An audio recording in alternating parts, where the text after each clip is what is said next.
GK मस्ती MS में आप लोगों का फिर एक बार स्वागत है। 19वें अध्याय का जो चौथा चैप्टर है, जिसमें गांधी युग में 2 वीडियो हो चुके हैं, ये तीसरा वीडियो है। पिछले वीडियो में 20 क्वेश्चन हुए, दूसरे में 10 क्वेश्चन हुए और द्वितीय गोलमेज सम्मेलन के बारे में दूसरे वीडियो में जाना, गांधी इरविन समझौता जाना, प्रथम गोलमेज सम्मेलन जाना, नेहरू रिपोर्ट जाना, साइमन कमीशन जाना, जिन्ना रिपोर्ट जाना और कांग्रेस का लाहौर अधिवेशन जाना। इस वीडियो में सांप्रदायिक पंचाट जानोगे, अगस्त प्रस्ताव जानोगे, तृतीय गोलमेज सम्मेलन जानोगे, क्रिम्स प्रस्ताव जानोगे और जब तक भारत स्वतंत्रता तक जानोगे। और 30 क्वेश्चन होंगे, यानी क्वेश्चन नंबर 31 से 40 तक इसमें क्वेश्चन होंगे। तो क्वेश्चन 31वां है, भारत एवं पाकिस्तान का विभाजन किस योजना के तहत हुआ था? तो भारत और पाकिस्तान का विभाजन माउंटबेटन योजना के अंतर्गत हुआ था। माउंटबेटन योजना के अंतर्गत हुआ था। तो देखते हैं, 31वां क्वेश्चन है, हेडिंग है सांप्रदायिक पंचाट व पूना समझौता। 16 अगस्त 1932 ईस्वी को विभिन्न संप्रदायों के प्रतिनिधित्व के विषय पर ब्रिटिश प्रधानमंत्री रैमजे मैकडोनाल्ड ने एक पंचाट, जिसे कम्युनल अवार्ड कहा गया, जारी किया। इस पंचाट में पृथक निर्वाचक पद्धति को न केवल मुसलमानों के लिए जारी रखा, अपितु इसे दलित वर्गों पर भी लागू कर दिया गया। इसके अंतर्गत मुसलमानों, ईसाइयों, सिखों, आंग्ल भारतीयों तथा अन्य के लिए पृथक निर्वाचन पद्धति की सुविधा प्रदान की गई। दलित वर्ग को पृथक निर्वाचक मंडल की सुविधा दिए जाने के विरोध में महात्मा गांधी ने जेल में ही 20 सितंबर 1932 ईस्वी को आमरण अनशन प्रारंभ कर दिया। मदन मोहन मालवीय, डॉक्टर राजेंद्र प्रसाद, पुरुषोत्तम दास एवं राजगोपालाचारी के प्रयत्नों से 5 दिन उपरांत 26 सितंबर 1932 ईस्वी को गांधी जी और दलित नेता अंबेडकर में पूना समझौता संपन्न कराया गया। मदन मोहन मालवीय, डॉक्टर राजेंद्र प्रसाद, पुरुषोत्तम दास एवं राजगोपालाचारी के प्रयत्नों से 5 दिन उपरांत 20 सितंबर को शुरू हुआ, 26 सितंबर को 1932 को पूना समझौता हुआ। पूना समझौता के अनुसार दलितों के लिए पृथक निर्वाचन व्यवस्था समाप्त हो गई। अगला है हेडिंग तृतीय गोलमेज सम्मेलन। 17 नवंबर 1932 ईस्वी से 24 सितंबर 1932 ईस्वी तक 24 दिसंबर 17 नवंबर 1932 से 24 दिसंबर 1932 ईस्वी तक आयोजित यह सम्मेलन लंदन में मात्र 46 प्रतिनिधियों की भागीदारी से संपन्न हुआ था। इस सम्मेलन का कांग्रेस ने बहिष्कार किया था।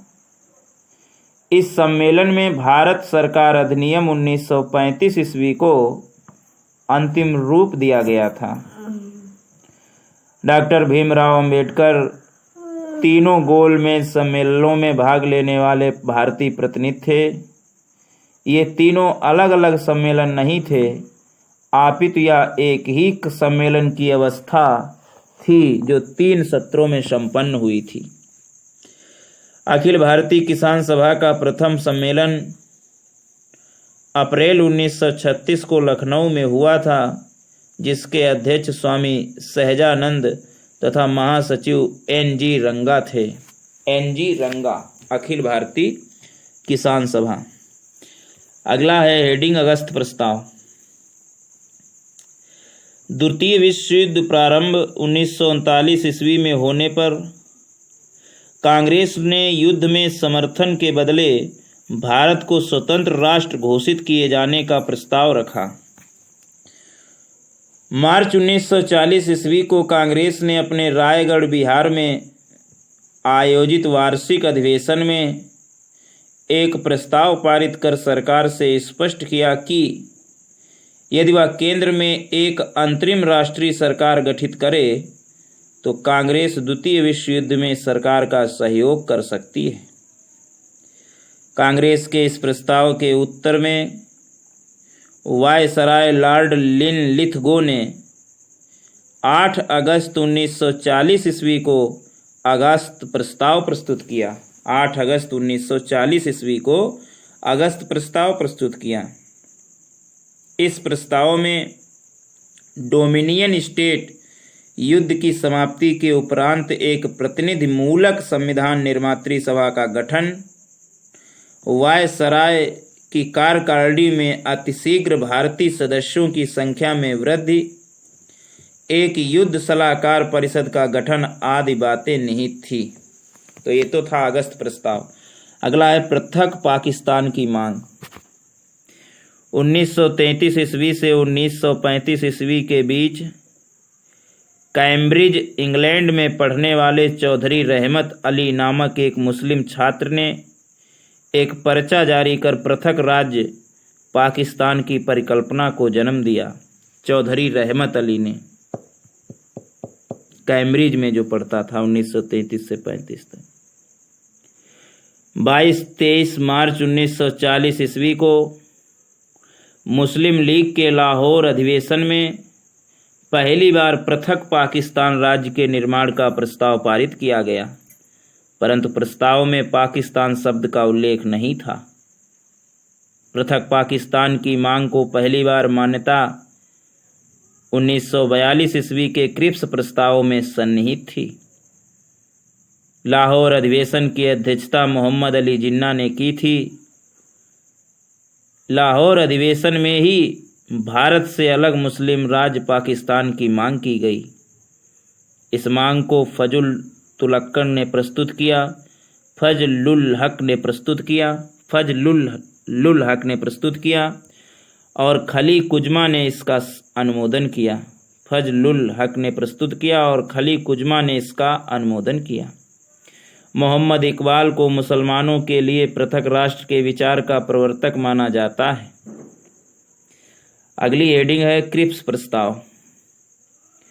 द्वितीय विश्व युद्ध के दौरान अमेरिकी राष्ट्रपति रूजवेल्ट, ऑस्ट्रेलियाई प्रधानमंत्री ईआर तथा चीनी राष्ट्रपति चांग काई शेक ने ब्रिटिश प्रधानमंत्री चर्चिल पर दबाव डाला कि वह भारतीयों का युद्ध में सहयोग प्राप्त करने हेतु उनसे उनकी आकांक्षाओं के अनुकूल विचार विमर्श करे।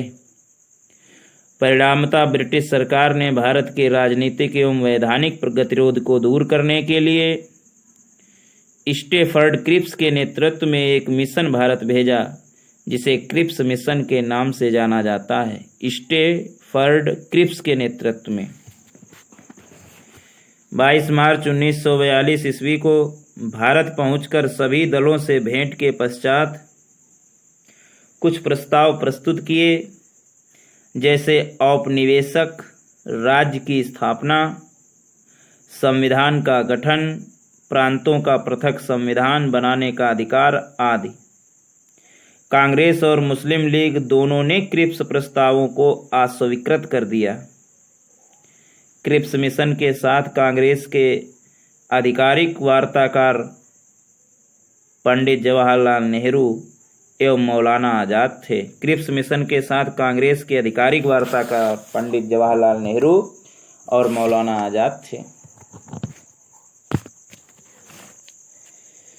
अगली हेडिंग है भारत छोड़ो आंदोलन। अगस्त प्रस्ताव एवं क्रिप्स मिशन की असफलता तथा कांग्रेस द्वारा शुरू किए गए आंदोलन के दौरान राष्ट्रीय सरकार की स्थापना की मांग को अस्वीकार किए जाने पर कांग्रेस ने बंबई अधिवेशन में 8 अगस्त 1942 को भारत छोड़ो प्रस्ताव पारित किया। गांधी जी ने बंबई के ग्वालिया टैंक मैदान से लोगों को करो या मरो का नारा दिया। भारत छोड़ो आंदोलन के 9 अगस्त 1942 ईस्वी को आरंभ होते ही गांधी जी तथा अन्य शीर्ष नेताओं को गिरफ्तार कर लिया गया। गांधी जी को गिरफ्तार करने के बाद आगा खां पैलेस में नज़रबंद रखा गया। आंदोलन के प्रति ब्रिटिश सरकार की दमनात्मक नीति के विरुद्ध गांधी जी ने आगा खां पैलेस में 10 फरवरी 1943 ईस्वी को 21 दिन उपवास की घोषणा कर दी। 10 फरवरी 1943 ईस्वी को 21 दिन उपवास की।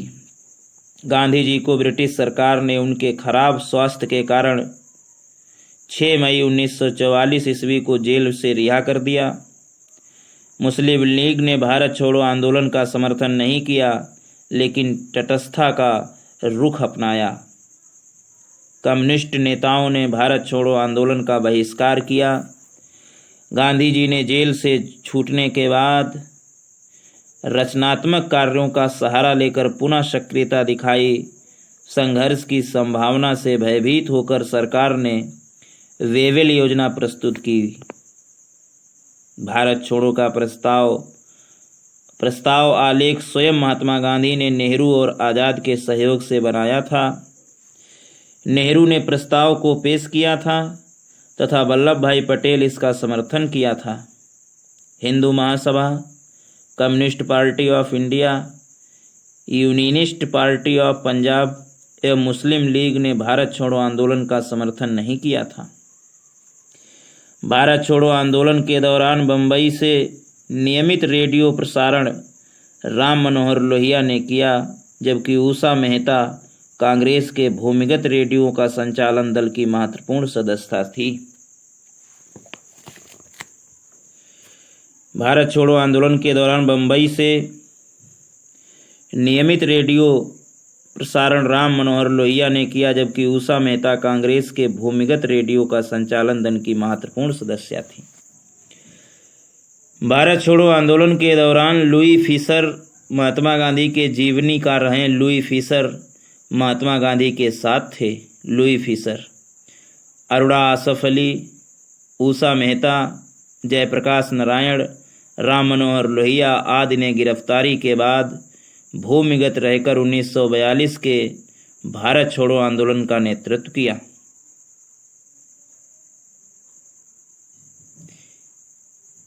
उन्नीस के दौरान 3 स्थान बलिया, मिदनापुर तथा सतारा में समांतर सरकार की स्थापना की गई। बलिया, मिदनापुर तथा सतारा में समांतर सरकार की स्थापना की गई। अगली हेडिंग है वेवेल योजना। अक्टूबर 1943 ईस्वी में लॉर्ड लिनलिथगो के स्थान पर लॉर्ड वेवेल भारत के वायसराय बने। उन्होंने ब्रिटिश सरकार से परामर्श के बाद भारतीय समस्या को दूर करने के लिए 25 जून 1945 ईस्वी को शिमला में एक सम्मेलन का आयोजन किया, जिसे शिमला सम्मेलन के नाम से जाना जाता है। 25 जून 1945 को शिमला सम्मेलन में लॉर्ड वेवेल द्वारा भारतीय समस्या का नवीन हल प्रस्तुत किया गया, जिसे वेवेल योजना के नाम से जाना जाता है। वेवेल योजना में कहा गया था कि वायसराय एवं प्रधान सेनापति के अतिरिक्त वायसराय की परिषद के सभी सदस्य भारतीय होंगे।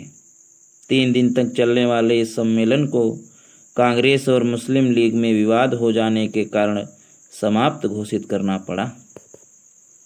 मोहम्मद अली जिन्ना का मत था कि वायसराय की कार्यकारिणी में सभी मुस्लिम सदस्य मुस्लिम लीग से ही चुने जाएं, जिसे वेवेल ने अस्वीकार कर दिया।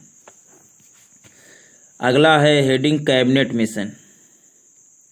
जनवरी 1946 ईस्वी में ब्रिटिश प्रधानमंत्री एटली ने भारतीय नेताओं से अनौपचारिक विचार विमर्श हेतु एक संसदीय दल कैबिनेट मिशन भारत भेजने का निश्चय किया। 24 मार्च 1946 को कैबिनेट मिशन भारत दिल्ली आया। 24 मार्च 1946 को इस शिष्टमंडल के सदस्य थे स्टेफोर्ड क्रिप्स, जो अध्यक्ष थे, जिसे बोर्ड ऑफ ट्रेड कहा जाता है। Board of trade, Pethick Lawrence जो नेतृत्व थे भारत सचिव, एवं एवी एलेक्जेंडर नौसेना मंत्री। स्टेफोर्ड क्रिप्स अध्यक्ष board of trade, Pethick Lawrence नेतृत्व भारत सचिव एवं एवी एलेक्जेंडर नौसेना मंत्री। कैबिनेट मिशन ने शिमला में एक सम्मेलन आयोजित किया जिसमें कांग्रेस और मुस्लिम लीग के 3 सदस्य सम्मिलित हुए। यह सम्मेलन 5 मई 1946 ईस्वी से 11 मई 1946 ईस्वी तक चला। 5 मई 1946 ईस्वी से 11 मई 1946 ईस्वी तक चला। सम्मेलन में सर्वसम्मत निर्णय न हो पाने की स्थिति में कैबिनेट मिशन ने 16 मई 1946 ईस्वी को अपने प्रस्तावों की घोषणा की।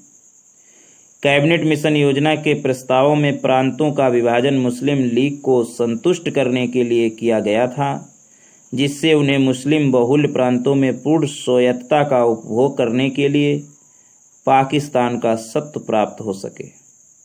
मुस्लिम लीग ने 16 अगस्त 1946 ईस्वी को सीधी यानी प्रत्यक्ष कार्यवाही दिवस कलकत्ता में मनाया।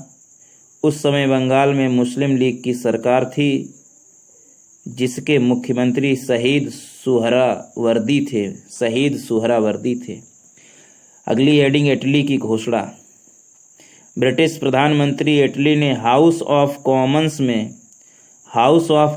में 20 फरवरी 1947 ईस्वी को एक ऐतिहासिक घोषणा करते हुए कहा। 20 फरवरी 1947 ईस्वी को प्रधानमंत्री इटली ने हाउस ऑफ कॉमन्स से क्या कहा? अंग्रेज जून 1948 ईस्वी के पहले ही उत्तरदायी लोगों को सत्ता हस्तांतरित करने के उपरांत भारत छोड़ देंगे। जून 1948 ईस्वी के पहले ही पंडित जवाहरलाल नेहरू ने इटली की इस घोषणा का स्वागत करते हुए इसे एक बुद्धिमत्तापूर्ण एवं साहसिक निर्णय बताया। अगली हेडिंग है माउंटबेटन योजना और स्वतंत्रता प्राप्ति। 22 मार्च 1947 ईस्वी को भारत के अंतिम ब्रिटिश गवर्नर जनरल यानी वायसराय लॉर्ड माउंटबेटन भारत आए। 22 मार्च 1947 को। फिर 3 जून 1947 को लॉर्ड माउंटबेटन द्वारा एक योजना की घोषणा की गई, जिसे माउंटबेटन योजना के नाम से जाना जाता है। माउंटबेटन योजना मूलतः भारत विभाजन की योजना थी।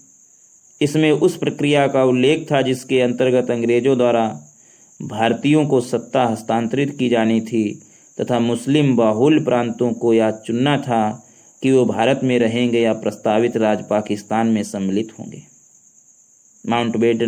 माउंटबेटन योजना के प्रस्ताव को गोविंद बल्लभ पंत ने स्वीकार किया तथा अबुल कलाम आज़ाद ने समर्थन किया, जो बंटवारे का विरोध कर रहे थे। गोविंद बल्लभ पंत ने स्वीकार किया तथा अबुल कलाम आज़ाद ने समर्थन किया, जो बंटवारे का विरोध कर रहे थे। प्रस्ताव के विरोध में चौथराम मिडवानी, डॉक्टर किचलू, पुरुषोत्तम दास टंडन तथा मौलाना हफीजुर रहमान थे। प्रस्ताव के विरोध में चौथराम मिडवानी, डॉक्टर किचलू, पुरुषोत्तम दास टंडन तथा मौलाना हफीजुर रहमान थे। कांग्रेस कार्यकारिणी समिति ने 12 जून 1947 ईस्वी को तथा कांग्रेस कार्यकारिणी समिति ने 12 जून 1947 ईस्वी को तथा कांग्रेस महासमिति ने 15 जून 1997 ईस्वी को दिल्ली में हुई बैठक में माउंटबेटन योजना की पुष्टि कर दी। 15 जून 1947 को दिल्ली में हुई बैठक में माउंटबेटन योजना की पुष्टि कर दी। माउंटबेटन योजना के आधार पर ब्रिटिश संसद ने 18 जुलाई 1947 ईस्वी को भारतीय स्वतंत्रता अधिनियम 1947 पारित किया। ब्रिटिश संसद ने 18 जुलाई 1947 ईस्वी को भारतीय स्वतंत्रता अधिनियम 1947 पारित किया। इस अधिनियम द्वारा 15 अगस्त 1947 ईस्वी को भारत विभाजन हुआ तथा